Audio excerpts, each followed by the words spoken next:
नमस्कार, आप देख रहे हैं न्यूज़ पीआर। रिया सुनहा आपके साथ है। लगातार कई चर्चाओं के साथ हम मौजूद रहते हैं। हमारे साथ हैं दिलीप कुमार जी और लगातार छात्रों के मुद्दे को उठाते आए हैं और अब छात्र नेता भी कहे जाते हैं। तो इसी मुद्दे पर हम बात करेंगे दिलीप जी।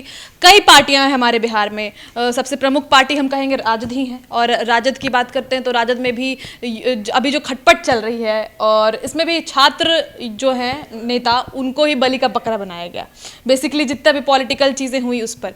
और अगर हम कहते हैं मुद्दे उठाने की तो राजद में भी कुछ नहीं उठता है छात्रों का मुद्दा, बस उनका पॉलिटिक्स जितना है वो चलता है और बाकी तो पार्टी एग्जिस्ट ही नहीं करती है कि वो छात्रों के लिए सामने भी आए। नीतीश कुमार तो कुचलते ही नजर आते हैं। तो आपका इस मुद्दे पर क्या कहना है?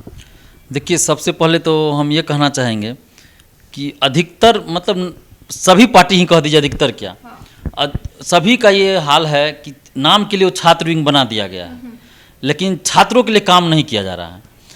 अभी आपको बता दें कि जो सत्ताधारी पार्टी होती है और उसका जो छात्र विंग होता है, चाहे सरकार कितना भी गलत करे छात्रों के साथ, एक आवाज़ तक नहीं उठाएगा वो लोग। जबकि होना चाहिए, भले आप उस पार्टी के छात्र विंग है, आपकी सरकार है पार्टी की, लेकिन आप छात्र विंग है ना, तो आपको छात्रों के लिए हित में आवाज़ उठाना चाहिए, अपनी ही सरकार से मांग करनी चाहिए। यही सच्चा लोकतंत्र है।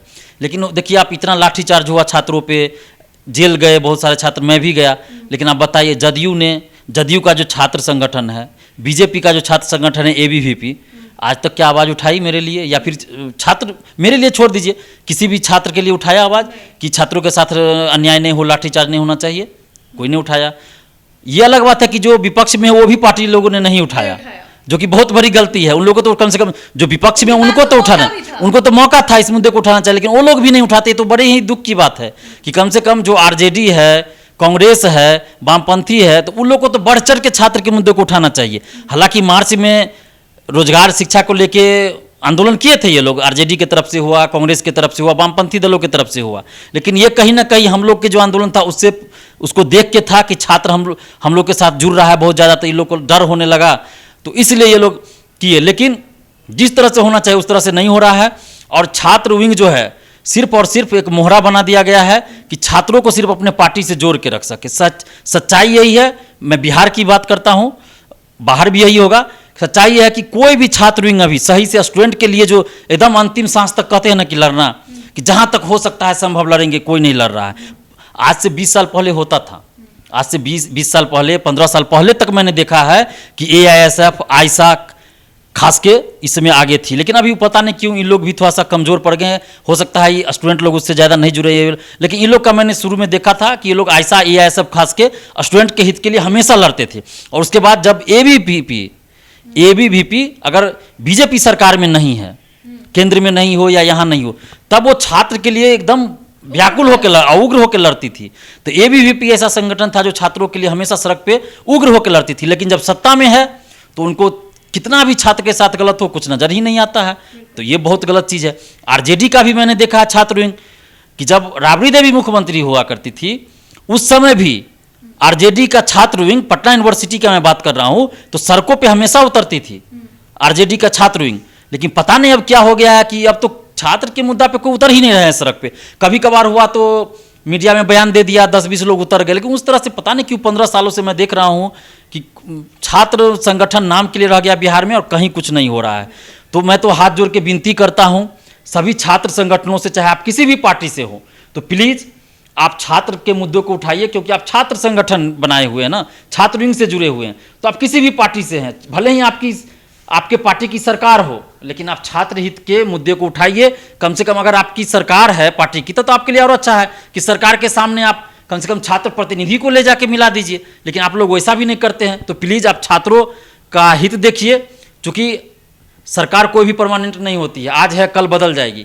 तो प्लीज़ छात्रों के हित से जुड़े मुद्दे को आप लोग उठाए, चाहे आप किसी भी छात्र संगठन से हो, आप बीजेपी के एबीवीपी से हो, छात्र जदयू से हो, छात्र राजद से हो, या कांग्रेस से हो, वामपंथी दल से हो, सभी लोग जो भी छात्र हित का मुद्दा होता है उसको एकदम उठाइए। आप लोग ये मत डरिए कि आपका जो संगठन है, पार्टी है, वो क्या करेगा। और आपको ये भी चीज़ बता दे, कोई भी जो संगठन है वो आपको आगे बढ़ने नहीं देगा। तो इसलिए आप अपना छवि बनाइए, छात्र हित के मुद्दे को मुखर होकर उठाइए। आपको पार्टी से निकाल देगा क्या होगा? अगर आप में है हिम्मत, आप में है क्षमता तो आप कहीं भी रहिएगा, अपना छवि बना लीजिएगा, अपना चेहरा बना लीजिएगा। एक सवाल पूछना चाहूंगी दिलीप जी मैं कि क्या आपको किसी पार्टी से आया है ऐसा कि आप छात्र विंग के जिम्मेदारियों को संभालिए, या फिर आप नहीं चाहते कि आप भी अपना एक संगठन खोल लें जहां पे छात्र रहे हैं, ऐसा कुछ आपने सोचा है? आगे आप फ्यूचर में क्या सोचे हैं इसमें? देखिए, मेरे पास पहले भी आया था, नाम नहीं लूंगा, लेकिन लगभग सभी कह सकते हैं, लगभग सभी पार्टियों से, बड़ी पार्टी छोटी पार्टी से आया।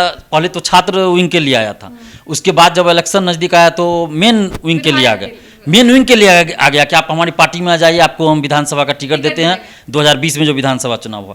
लेकिन मैंने सबको इनकार कर दिया कि मेरा मकसद चुनाव लड़ना नहीं है, या किसी पार्टी में शामिल होना नहीं है, या किसी छात्र संगठन का नेता बनना या अध्यक्ष बनना नहीं है। मेरा मकसद बिहार में शिक्षा व्यवस्था में सुधार लाना है, बिहार में शैक्षणिक क्रांति लानी है, और वो किसी पार्टी में जुड़ के संभव नहीं हो सकता। क्योंकि हम आज चल जाएंगे, आप हमको आवाज़ ही नहीं उठाने दीजिएगा। कल ही हम, आज अगर हम पार्टी का अलग पॉलिटिक्स, जी, आज हम पार्टी ज्वाइन कर लेना, कल हमको इस्तीफा देना पड़ जाएगा या निकाल दिया जाएगा। क्योंकि मैं तो निडर होकर बोलूंगा ना, अगर हम जिस पार्टी में मैं चला जाऊं उस पार्टी के लोग भी गलत करेंगे तो मैं उनके खिलाफ बोलूंगा।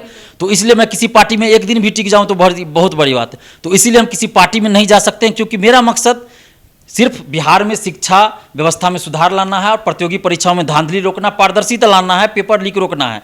और ये किसी पार्टी में जाने से अगर संभव हो जाता तो मैं आज ही चला जाऊंगा। आज कोई गारंटी दे कि आज आप हमारे पार्टी में आइए, ये सब चीज़ लागू हो जाएगा, हम चले जाएंगे। हम अभी ओपन बोल रहे हैं, जदयू वाले ही बोल दे, बीजेपी वाले ही बोल दे, मैं चला जाऊंगा, उनके लिए प्रचार करूंगा।